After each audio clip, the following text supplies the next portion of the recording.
Thanks for joining me today. I'm going to do a little bit of plein air of a tree. I wanted to just demonstrate today a little bit about movement of light on a tree and also how to make branches look like they're coming out at you and going away. And so I'll be talking about some of those different things today. I'm here at Long Island. This is the Long Island Sound, and it is a gorgeous day in the 80s, so I'm really happy to be here. All right. I'm gonna get going on this. I just toned my canvas with burnt sienna and ultramarine blue, and I thinned it down with a little bit of Gamsol. So then I wiped some of it off, and we're ready to get going. On my palette here, I just have, I'm gonna angle this down. So my basic colors today, I have out my titanium white, cadmium yellow pale, yellow ochre, burnt sienna, ultramarine blue, alizarin crimson, phthalo green, and that's it for today. I like to keep it really simple because it's less stress. It simplifies your mixing and makes it easy. So I'm just putting a visor up there. All right, get going here. All right, so I have selected this tree over here, and I'm just gonna basically do a really simple tree study because that's just my focus. Just gonna talk about that. I have my Gamsol, my linseed oil. I probably won't use too much of the linseed oil because I'm not going to be working on this as a finished painting, but just as a study. So to do that, I just take my ultramarine blue, my burnt sienna, and I make sort of an inky mixture of dark, because I'm going to draw it on with that. I hope everything can be seen. All right, so I love this tree here, and I'm kind of thinking about how he'll fit in this whole little world here. It's like a gesture drawing in figure class. You're just kind of thinking about the whole angle of this thing as it comes and goes up like that. And the trunk will be about in here. I've got a main branch coming up like this. Just using gentle curves at this time, but later I'm going to think more in terms of angles and how to pull out more of those strong angles that make the tree feel so strong. Just like in a figure study, you want to look for those strengths, those angles. So I kind of like this layout. I don't want it going directly to each corner, so I'm going to bring this one up more like this, and there's this one that kind of comes out like that. It goes up the canvas that way. Okay, so I'm content about that. Time to start the actual drawing of the tree. And it's about noon here, 12:15. And it's really not the best time to be painting, but I kind of don't mind it because I'm going to be talking about movement of light on this tree. And by movement of light, I just mean like in one particular passage, just to pay attention to where the light is strongest and where the light is softest as it fades away into shadow. Light is always moving. It doesn't matter what you're looking at. Sometimes we paint things just in a broad swatch of value, when in reality there's lots of movement in there, and it's really up to the artist to find that movement and really pull it out, because that's really beautiful. So trees, they always taper no matter what part of the tree you're painting, whether it's the trunk, branch. Always think about ways to make it smaller and smaller and smaller as you go on.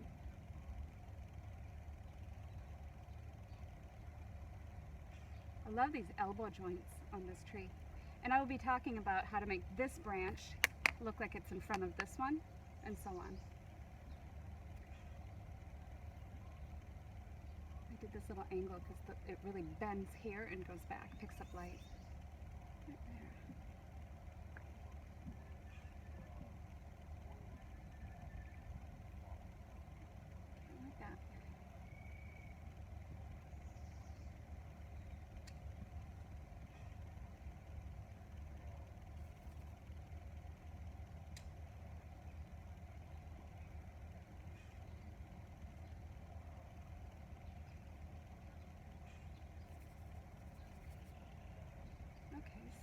Looking at this negative shape in between this branch that I just did and this space back in here where this branch comes out. I'm just going to try to get those. So this one comes like this.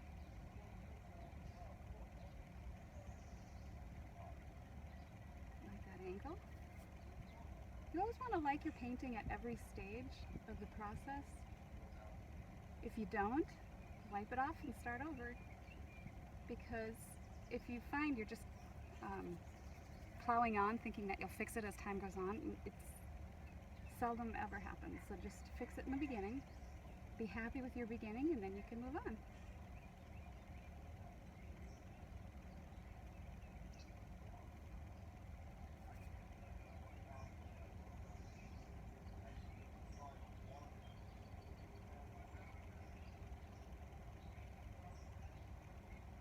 It actually comes down a lot smaller. Just like drawing a portrait. And then this branch comes out over here, and the angle's up.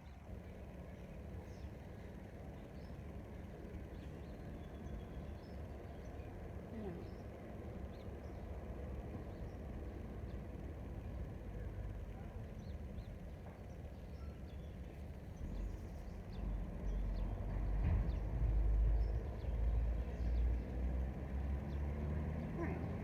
I think I'm going to just strengthen the trunk a little bit more before I move on and thin that down. I'm feeling a little stronger because it felt kind of thin in this passage right here. So let's give that some heft as it comes down over the ground. All right, now I'm just going to kind of scumble in some value where I see it. I don't want to make it black, black, black, even though I look over there and I see, well, it's really dark, but it's not super black. I'm going to be putting atmosphere into that dark shadows, or those dark shadows down there. You want to reserve your lightest lights and your darkest darks for the area of most impact. And I'm working kind of quickly because the light's going to move. So that whole passage there is pretty dark. And this one comes up like this.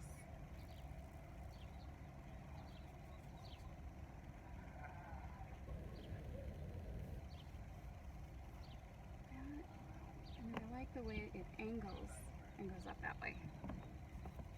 There's a stick. It gives it a nice Zen-like balance.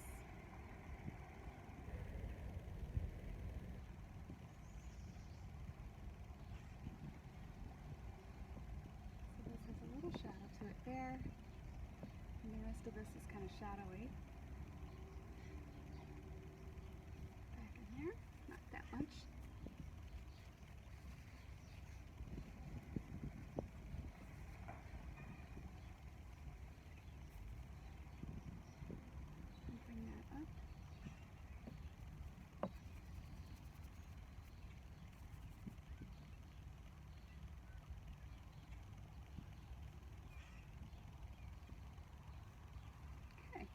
There's not a lot of sticks and twigs and things going on down here, so it kind of makes it a little bit easier.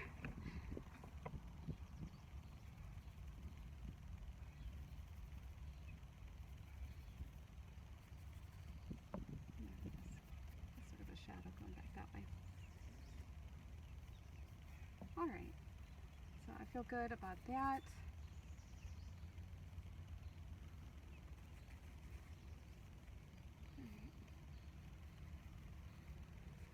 Okay, so this passage in here is where I'm going to really focus on. And what you can do is, if you just tone it, your canvas right before painting, clean it off so it's clean and there's a little bit of turpentine on there, and I'm going to use it as an eraser. Make sure to wipe. Right here I want a really nice bright patch of sun hitting this.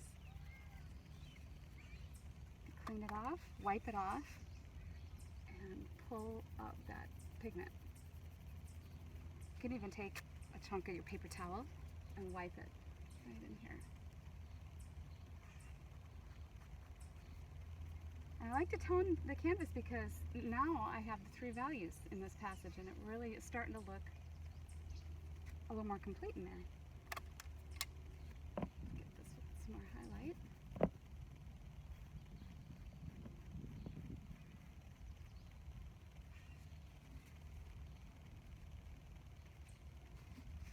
rolling this into a little point.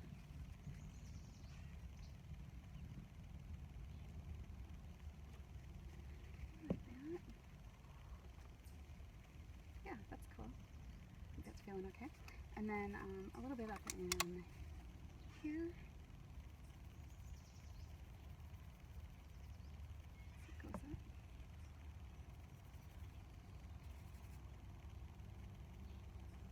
Some shadow there.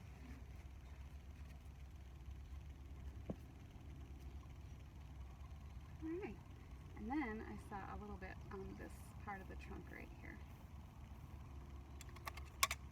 Clean that off.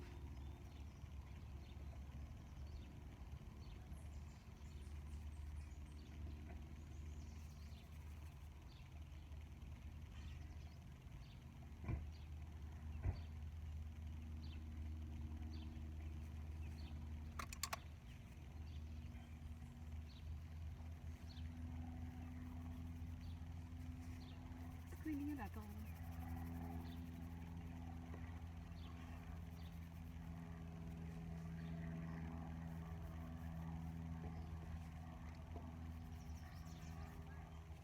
Okay.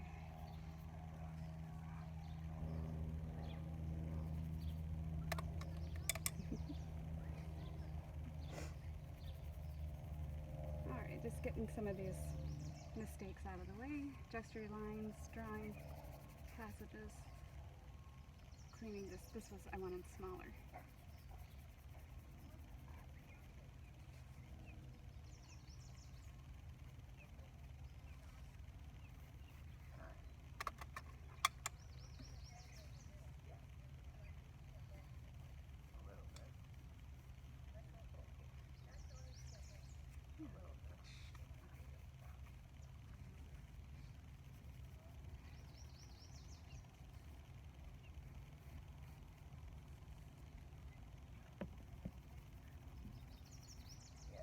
Okay, so that is feeling better.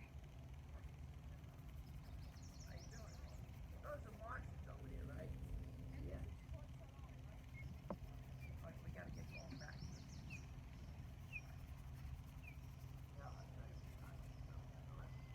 Just kind of reworking this right in here where I wanted this a little bit stronger.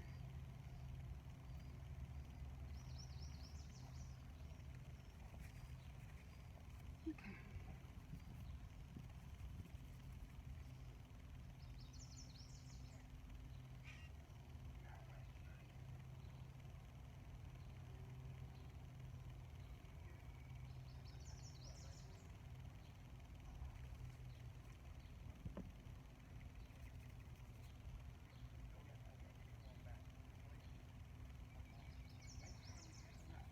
Okay, so now I'm just going to pop in a few of my darker accents. Still using just, it's the turpentine or the Gamsol and the paint. Not very much of the thinner though, because I want it to stay really dark in those specific passages. And since the light is overhead, this tree is going to get a nice strong value down here.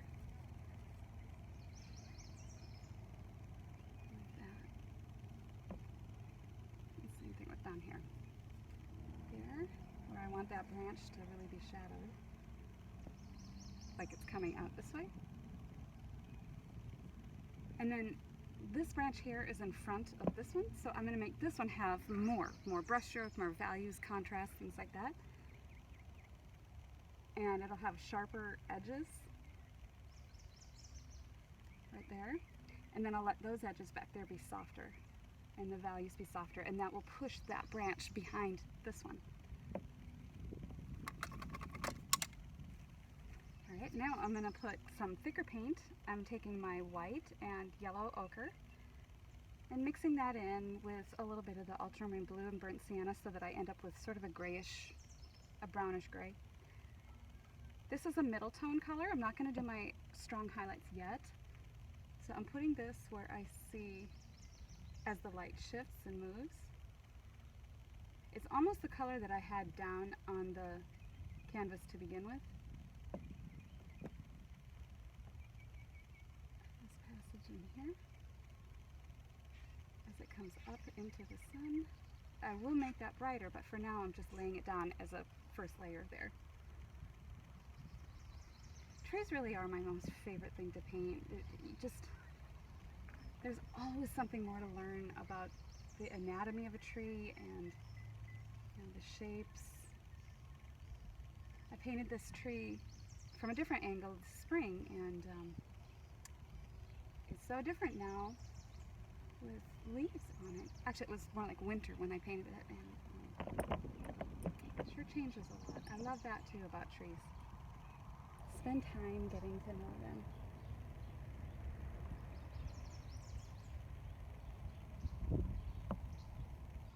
This kind of comes up that way. I'm going to put a little bit of the blue background sky in there because I see it, it's pretty. I don't need very much of it because, again, this is just a study. It's not my intention to focus on all that. I want this to be darker back here.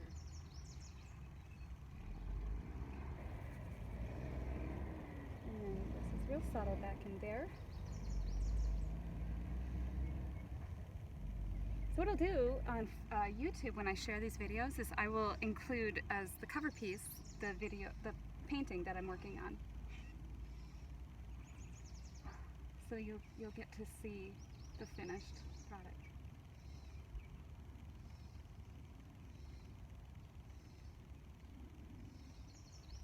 Okay, as I move down into the shadows of this tree where I have some highlights, I'm going to add a little bit more blue in there because it's going to pick up more of the reflection from the ground.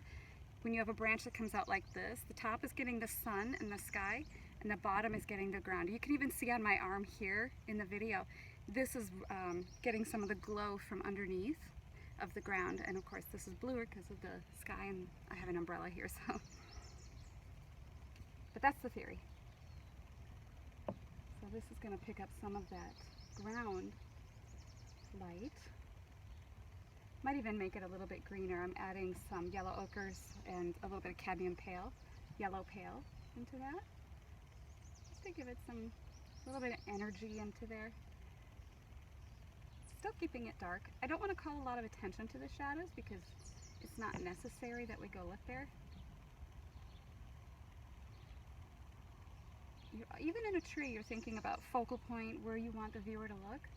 I'm always talking about where the viewer is supposed to look in a painting. Because you are the magician in the show, you're the director, and you have to tell people, what was most important to you. And in this case, of course, I love this tree, I love the energy, I love, the vitality of these strong branches and how they curl. That's what I really want to. Even though it's just a study, I still want to convey some sort of how I reacted, why I chose this. You want people to look at your paintings and say, oh, I know exactly why they painted that. It was so beautiful. All right, so now I'm pretty content with where I'm going with that passage. I like some of the colors that are going on in here. You'll probably see it better when I show the picture at the end. Now I'm going to take some white and some cad yellow pale and just make a really nice bright white, leaning more towards the white than the yellow. Because when I look at that tree and I squint way down and I see just those sunlit passages, I really just see it as almost like a light buttery white. So holding my brush loosely, I'm going to come in here and just hit those areas where I see that most intense. There. Pieces of paint, just lay down pieces of paint in there. Same thing with up here. Now I don't want to draw the eye directly off the canvas out that way, so I want to keep my brushwork in contrast towards the edge of the canvas less, because that's going to make the viewer go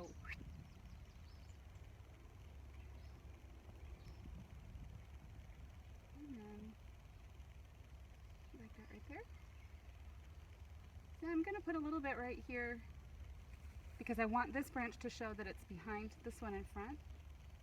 So I put a little bit of highlight from the sun on that, and I'm still going to make the shadows here a little bit richer and darker and cleaner edges.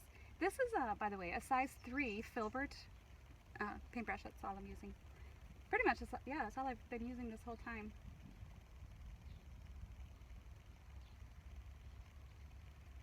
Right. Take your time with each brush stroke. Let each one have the time and consideration that you need for it to do its function.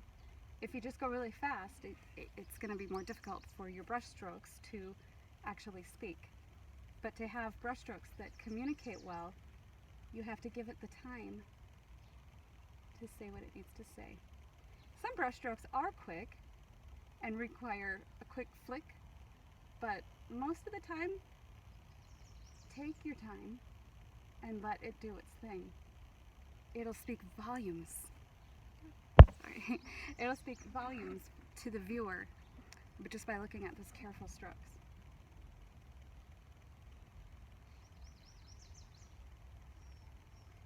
I'm going to just kind of go through and refine some of this shape here as I see it in my little world.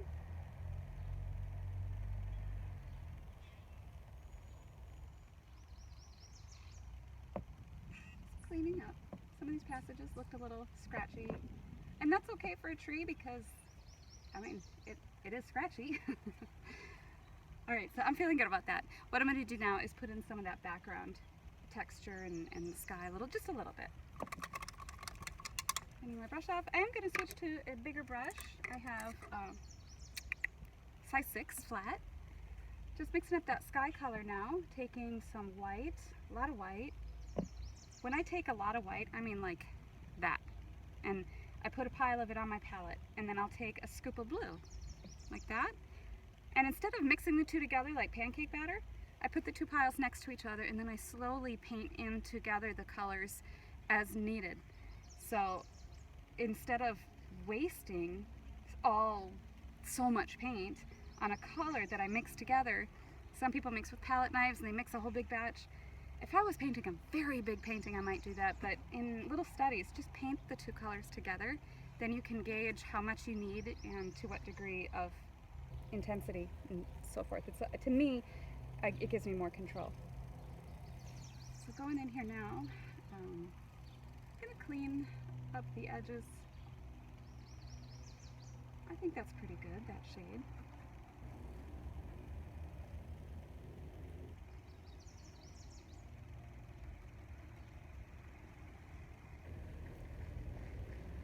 I want the sky, even on my little study here, to be a little darker towards the top, richer blue.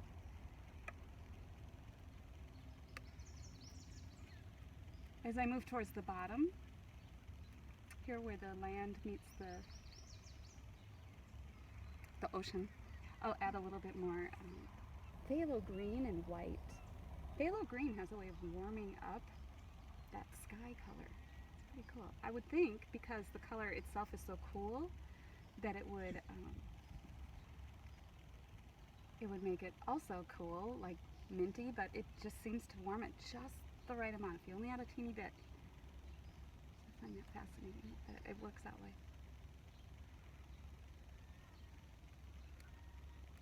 Alright, keeping my brush strokes just kind of quiet and vertical as needed. I'm not going to put that tree that's behind this tree in the study because it's just a study. Alright, not taking a teeny bit of that green, mixing it in with some more white. Oops, I got too much.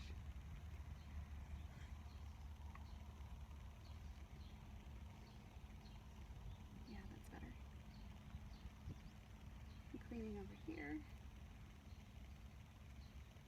So halfway down this tree trunk is about where my sky goes. I have land back there.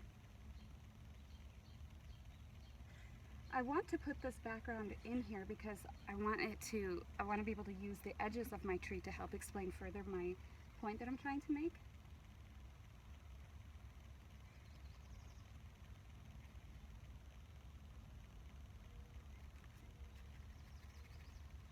Alright, and I'm not really worried about all of that information over there because, again, it's a study, so I want to keep it focused.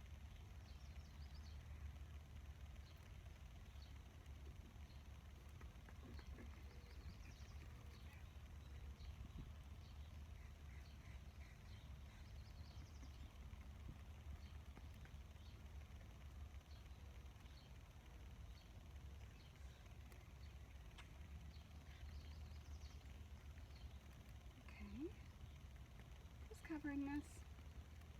Nothing too fussy. Listen to those birds, it's so beautiful. Okay, I am going to put a little bit of this background back in there. I've got ultramarine blue, a little bit of yellow ochre, and a lot of white, some burnt sienna, just sort of to create that faraway land over there. Yeah, that's pretty good. I'm going to just do it in one passage like that.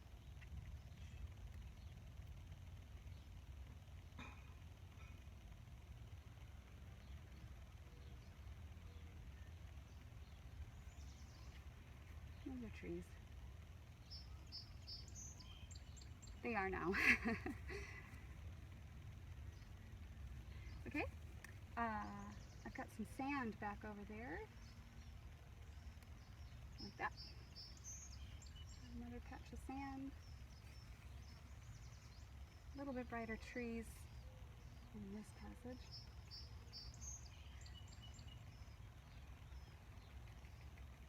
Well, I wasn't gonna do a whole painting, but now I am. It's so pretty out today. I love it.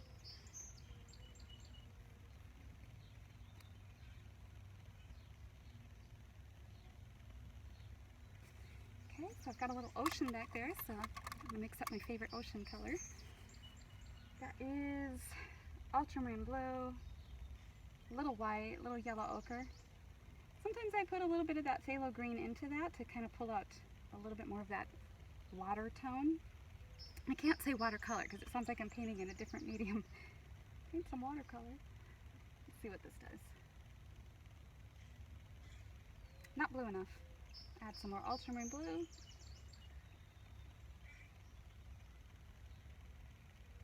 That looks like ocean. Happy with that. And then it kind of comes around.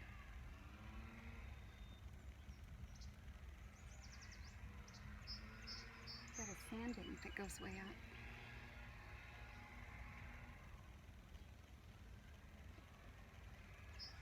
And there's different shades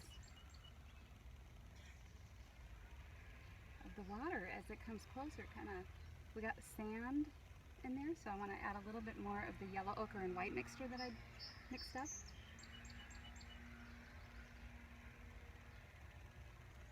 Really pretty. I'll have to do a video here where we're painting the ocean. It's so pretty here. It's really quiet here on Long Island Sound too. I like to take my kayak right out into this water.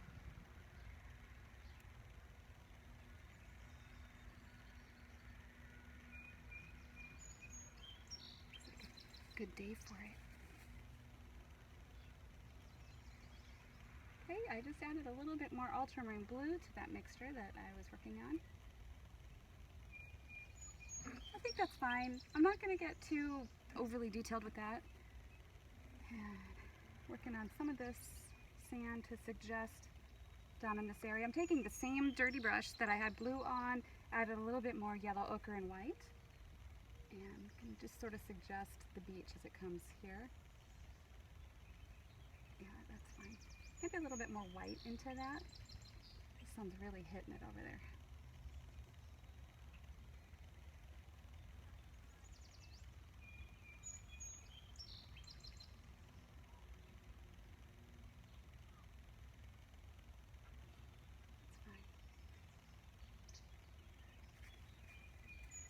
Really peaceful. That's why we love plein air painting. If you haven't tried it yet, and this is your first exposure to it, I would encourage you to definitely explore it.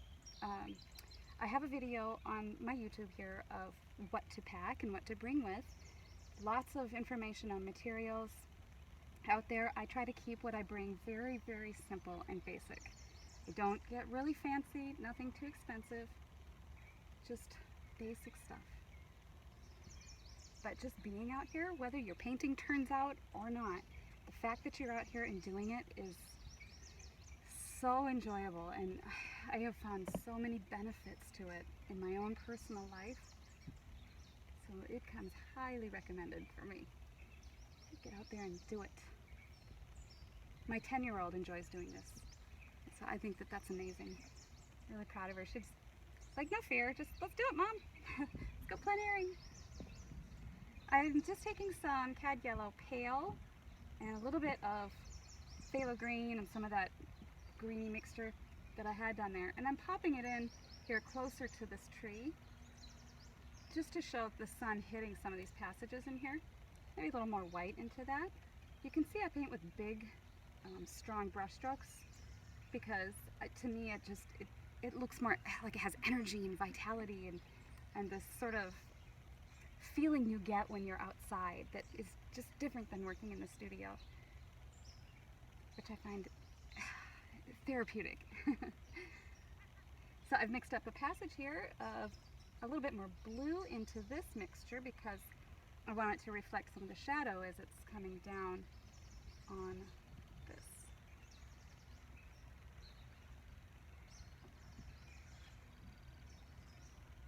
That's pretty. I love all these different greens. You can neutralize greens by adding a little bit of yellow ochre or burnt sienna. It'll keep it a little quieter. Then just if you just mixed yellow and blue, I mean there's times you need that, but to mix a little bit of those other colors gives you sort of a naturally more believable green. So since I want this ground here to be in front of the beach, I'm giving it a sharper, cleaner image. A cutout, sort of, if you were.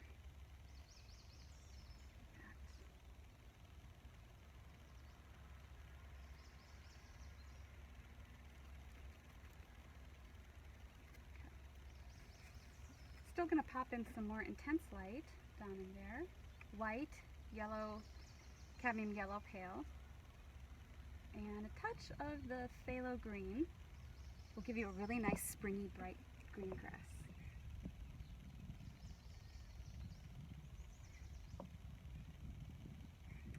That's fine enough because all I want it to do is draw the eye up. So just like I mentioned earlier about allowing your brush strokes the time and energy to do what they need in your application, same thing. Don't get to that place where you start getting lackadaisical with your brushwork. You always be conscious of it because it really is the heart and soul of your painting. Everything that happens at the end of that brush tells the viewer what you were thinking or feeling. If it's sloppy and careless, then that's the message that is conveyed. If you weren't sure and you were tentative about what you were doing, that will come across. So go slow. My suggestion is always just go slow. You can always go through and scrape it off, as you've seen me do several times with even just, I lay a brush stroke down, not the right color, and then you keep mixing until you get it right. Okay, so oh, and let me just clarify that, till you get it right. We're all on a journey and you have to be comfortable with what you're doing. That's what I mean. There's no standard of, oh, they got it right kind of thing. It's as it feels right to you.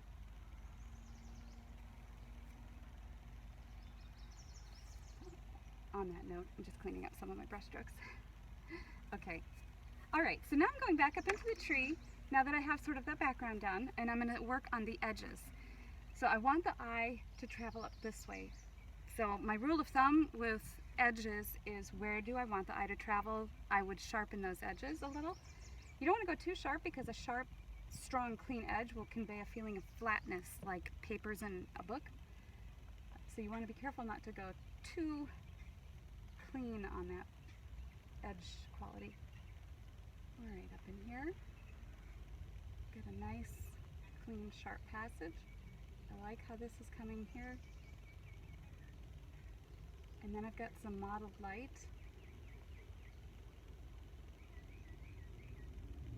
Getting that. Okay.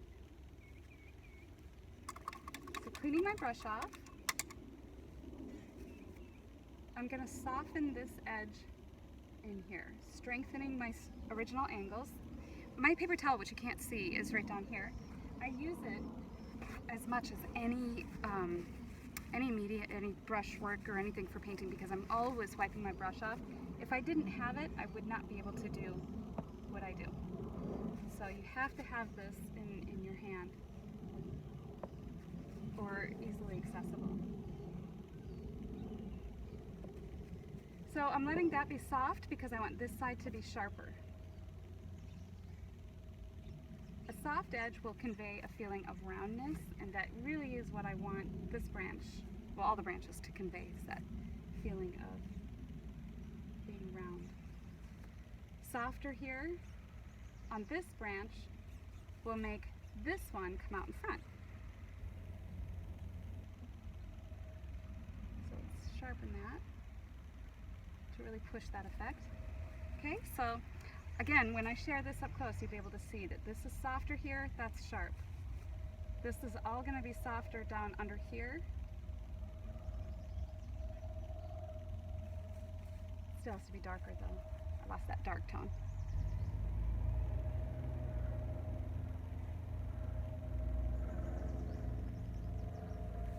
And then I'll have this up here sharper.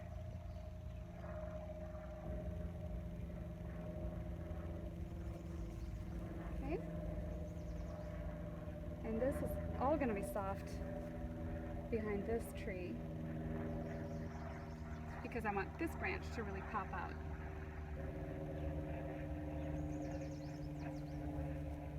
So using that sky to my advantage now,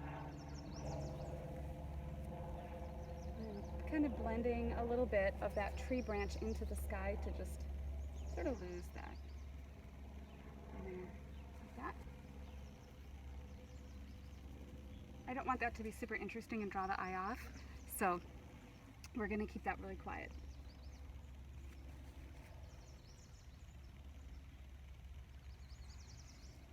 Looks good. And then this one right here is going to have a nice sharp edge because that is in front of that. Clean, decisive strokes. I'm turning my brush a little bit as I drag it because I want it to have some of that interesting movement in it. Like that. This is almost straight ultramarine blue, but I do have a little bit of burnt sienna in it. Okay, so I think that this looks like it comes out in front of that branch back there. I've got the sun glaring on my brush, which doesn't help.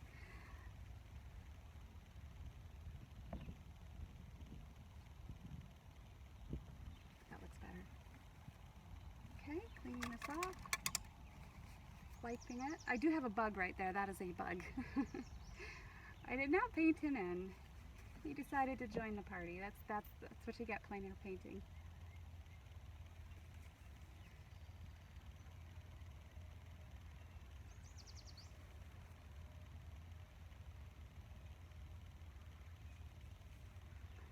Alright.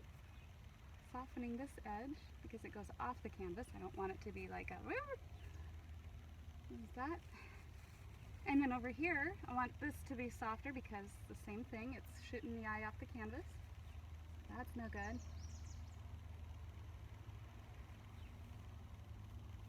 Sometimes I'll take and go whew, with a brush stroke just to help kind of lose a passage, lose an edge, like that.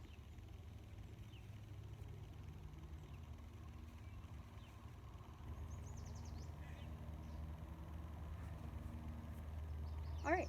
Working my way down the trunk, getting some nice darker passages for that strength in this shadow.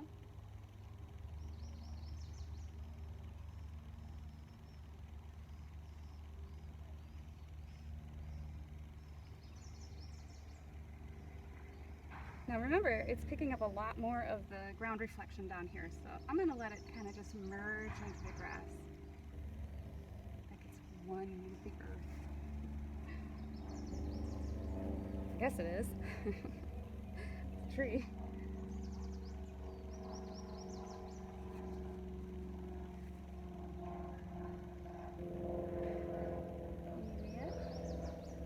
Okay.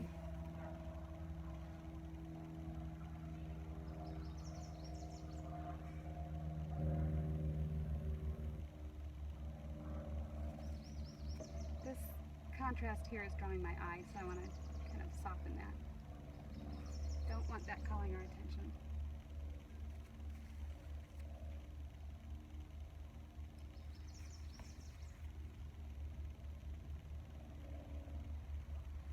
Calls the eye. Anything that calls the eye can either work for you or against you.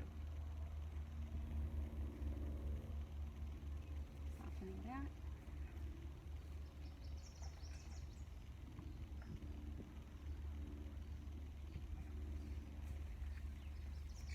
Okay, I like that. It's just really simple.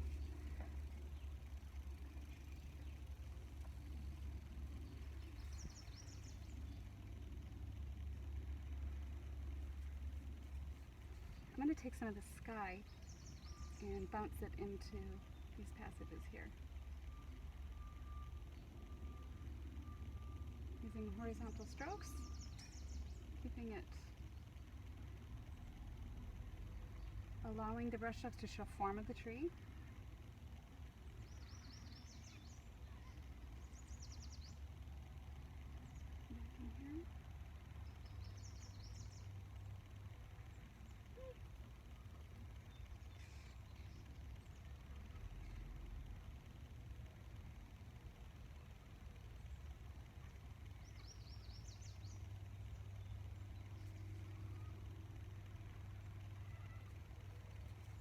That's really picking up on some of that energy and vitality, and I'm finding this really enjoyable.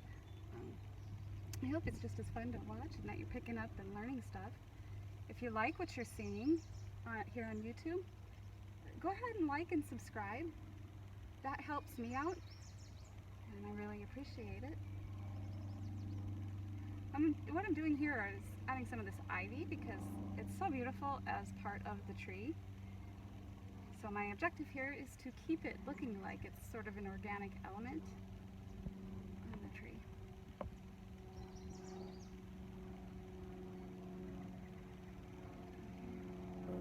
That's just, I took a little bit of that phthalo green and some of the yellows. I don't want it to be too spotty and too thingy, so I'm going to keep it sort of as part of the grass, part of the ground, whatever's going on down there. Little bit. I don't want to do everything that I see going on. Just enough to keep it interesting.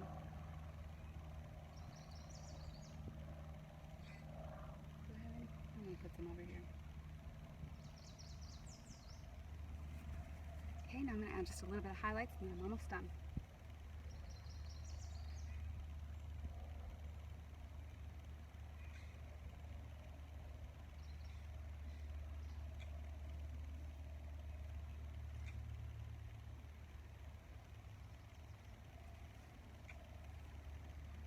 Well, I think that's as far as I'm going to go with this little demo. I hope it helped and you found it interesting. Again, my name is Jessica Henry, and I wanted to thank you for watching me. Don't forget to like and subscribe if you liked what you saw. All right, thanks so much, you guys. Have a good day.